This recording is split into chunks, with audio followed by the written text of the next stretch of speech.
According to Albert Einstein, we cannot solve a problem from the same level of consciousness that created it.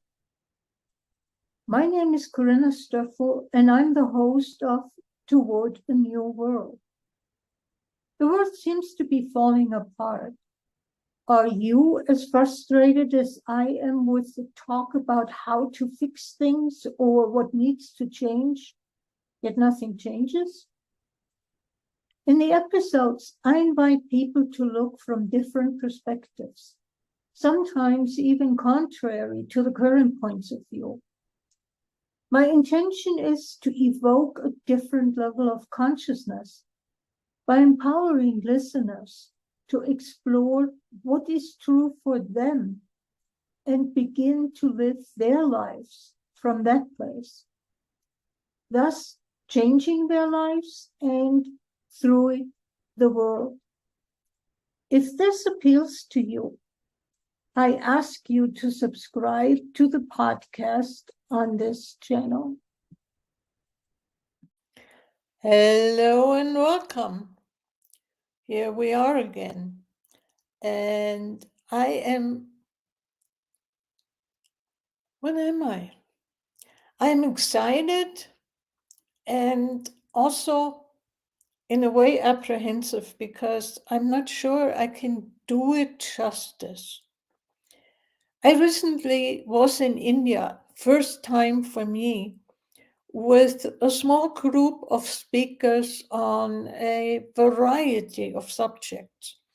The trip was organized by Will Harris, the founder of the Willpower Group in Amravati, near about a 2-hour drive from Nagpur, in the middle of India, roughly.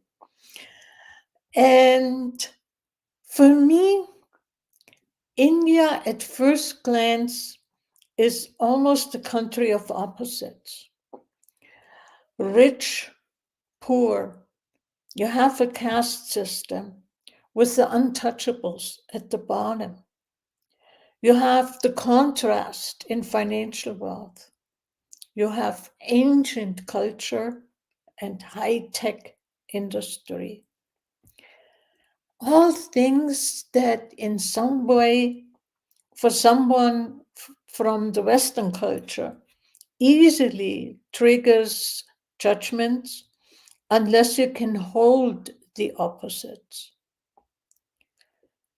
What I encountered was a depth of caring, a level of curiosity, and an incredible respect for older people or people that are revered in the community. The Willpower Group works with young people, both men and women, and one of the things they do is every Sunday they go to a home for older people to visit, to spend time with them, to interact, to change their daily routine a little bit, and also to learn from the older people. So being there on a Sunday, we got the chance to go with them and also experience that. And it was for me quite touching. The home is very simple. It's, so to speak, low income. It's government funded, probably. And I encountered a group of women, I mostly interacted with them, that was incredibly curious, full of life. And on the other side, again, that contrast. One woman almost just being a life shell due to her life experiences. She got thrown out of the home when she got older by her son And in the Indian culture, it is like it is here. You sort of expect that the family is taking care of you. And that did not happen. She found herself on the road, on the street, and luckily got into that home where she is taken care of, where she has a roof, where she gets meals. And yet there are 8 women to the room or 8 men to a room. And it just deeply, deeply touched me to have that experience. Will Harris asked me to give a short motivational speech. And I thought, since I am inviting older people to become elders, I talked about that. But afterwards, I was really wondering, the way I look at elderhood, what the heck does that mean in that particular context? Is that even appropriate? I was wondering for myself. Yeah, talking and inviting people to become elders, but in that place,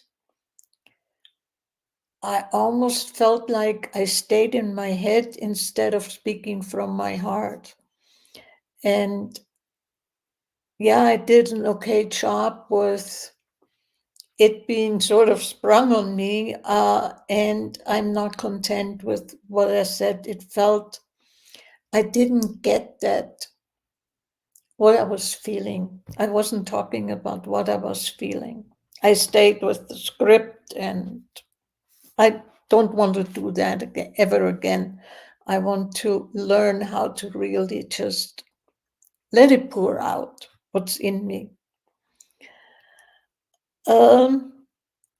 What I got is I'm starting to look at being an elder almost like a job description is not quite the right word, but it's a task that older people can choose to take on and that serves communities and society at large if we have elders.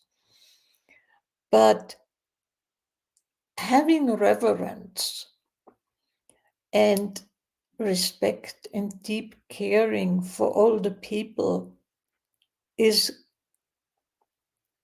almost as important. And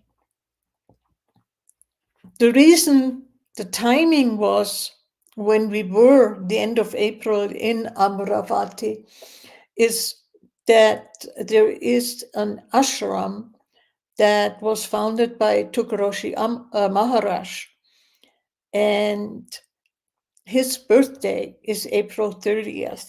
So we were there for the birthday celebration that was happening at the ashram, which also, although I didn't understand the Maharaj, the local dialect in which the story of his birth and life was told, but just hearing the songs, the music, watching the dances, watching the celebration was an emotional roller coaster for me almost. There were highs and joyful, and then just because of the energy, it's not that I heard any particular words. There was also, as a sudden, a level of sadness present. One thing that Tukarochi Maharaj said that is really important is humanity is my religion. And the greeting there is Jai Guru, which in a literal translation means I honor your guru, in a way showing respect to the different religions. But it's really showing that respect, that tolerance towards other religions. I mean, if you look at the history of India, there was the friction between the Hindus and the Muslims, which ultimately resulted in the separation of India and Pakistan. India being Hindu, Pakistan primarily being Muslim. And yeah, today there is more of a mix again, but still, how much is it if we can really own our own beliefs and at the same time respect the beliefs of others? That we are not the only one. And having grown up Catholic, I was one of the religions that was the right and correct religion, the only way to get to God. Is that truly the only way to get to God? Or, like, also using a European verb, is there are many roads that lead to Rome, the center of the Roman Empire. Different ways of looking at it. And I also observed, reading up on Tughroji Maharaj, he's called a saint. And I noticed the reaction in me. And I was wondering, what is going on here? And so I looked at, do I have the same reaction to the German word of saint? No, I don't. But then we don't have any sort of contemporary saints. Maharaj died in 58, so not that long ago. And I'm curious to explore that a little bit more. Another interesting response within myself that I found is in the airport in Frankfurt, where we had layover from Bombay to go to Denver. There was an Indian family, and so we started conversation, and one woman asked me, "Are you a follower of Maharaj?" And again, there was this in me. And I answered her, "No, I'm not a follower, but I subscribe to his philosophy." And it's another thing that I want to look more and explore. Where does that reaction come from? What is going on with that within me? Because I really want to know. And for me, that is the exposure that I had in India of looking at myself, my reactions, and the way I look at it, if I have a reaction, there is somewhere some kind of judgment. And it's important for me to not only find out, but to get over it. Because judgment is not constructive, like I talked about last week. So it's important for me to continue that exploration. And I am so keenly aware that if I continue to sit with that experience, that there is more that will come up, and that I probably will discover.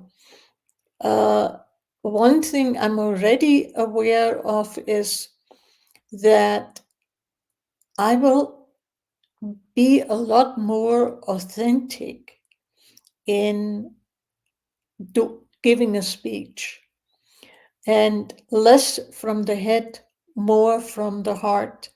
For me right now, it was so much of, I need to do it right, I can't make a mistake. And that head trip left the heart out. And my sense is that I have more impact if I'm speaking from the heart. So lots to learn, lots to practice. And I am so deeply grateful for having had that experience, having had the connection to young people in India, have the interaction with them. And I look forward to going back. So until next time, I'm saying